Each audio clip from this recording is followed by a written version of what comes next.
YouTube took a famous trading strategy, changed one rule, probably by accident, and made it better. Not a little better.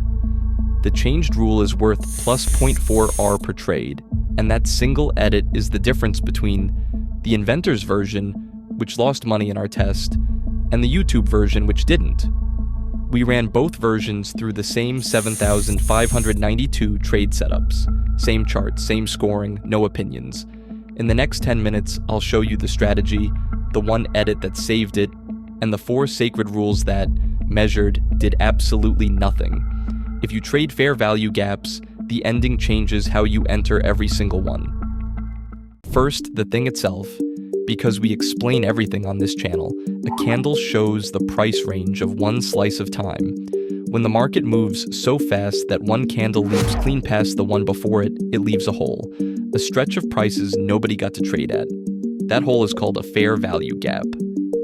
The most famous trading teacher on the internet, the inner circle trader, built a whole method on a simple idea. Price tends to come back and fill that hole, and when it does, it often bounces. So traders wait at the gap with an order. One more word you need, RR is just your risk. If your stop loss is 10 points away, 1 R means you made 10 points. Minus 1 R means you lost your stop. Every result in this video is measured in R, and we score ties against ourselves. If a trade hits stop and target on the same candle, we count it as a loss. That's it.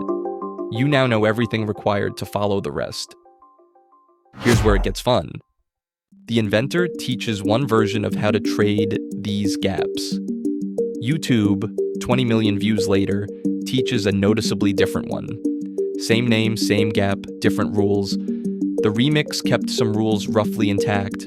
It quietly dropped or simplified others. It invented one rule out of thin air. And it changed exactly one rule in a way that matters. How you actually enter the trade. Purists call the YouTube version dumbed down. YouTubers call the original outdated. 20 million views of arguing, and as far as we could find, nobody on either side ever tested it. So we coded both versions, rule by rule, as faithfully as code allows, and ran them on every one of those 7,592 gaps. Whatever wins, somebody's hero loses.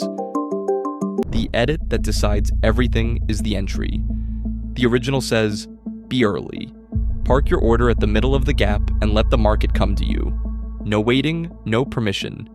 Conviction. The remix added a rule the purists have mocked for years. Don't touch it until a candle closes inside the gap, showing the bounce actually started. Training wheels, they said. Watch both on the same gap. The original's early order fills straight into a falling knife and dies at its stop.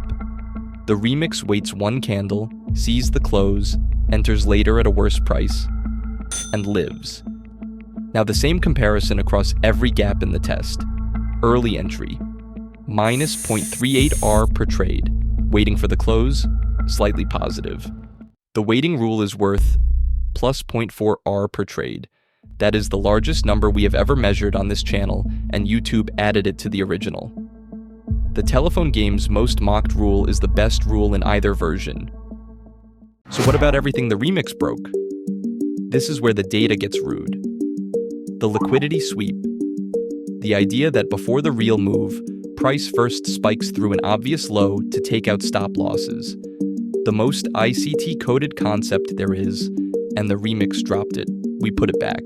Effect on results. 3/10,000ths of an R. Nothing.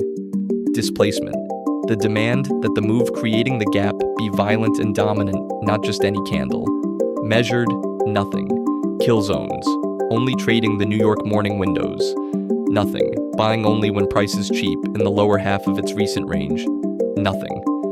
And the one rule YouTube invented from scratch, checking old support and resistance lines, that one is the worst rule on the whole list. And even it is too small to matter. 5 sacred details. 5 stamps that say the same thing. Noise. Put it all together and race them. Raw gaps, no rules at all. A donation machine minus 0.38 per trade. The original, every rule exactly as the inventor taught, better but still negative. Minus 0.16 R per trade across 276 trades.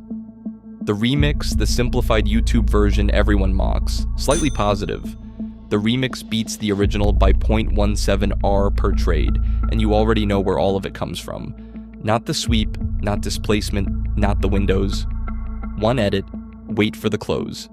Take that away, and the remix collapses to the donation pile. Give the original everything else, and it never climbs out. Now the part every other channel cuts. These results come from our translation of fuzzy words into code, and different choices could move these numbers. The original's pile is 276 trades. The remix pile is only 55. Small piles, one market regime, and we tested the rules as taught, not the man who taught them. Code can't hold everything a veteran sees. Also, slightly positive is not a living. Before costs plus 0.02 R per trade is barely a heartbeat. So we're not telling you to trade either version. We're showing you which claims survived measurement. Both rule sets are frozen tonight, time-stamped, public, and they join our forward test where nobody, including us, can touch them. If you take one thing, the boring rule beat the sacred ones. Waiting for confirmation, the rule beginners are mocked for using was worth more than every advanced concept in the system combined. The next time someone sells you the secret sauce, ask which ingredient was ever measured. Usually nobody knows, usually nobody checked. Everything is free in the Discord. Both rule sets as code, all 7,592 gaps, every judgment call we made, and the frozen forward test files. Disagree with how we coded a rule? Change one line, rerun it, post your result. Best counter test gets featured. We test, you decide.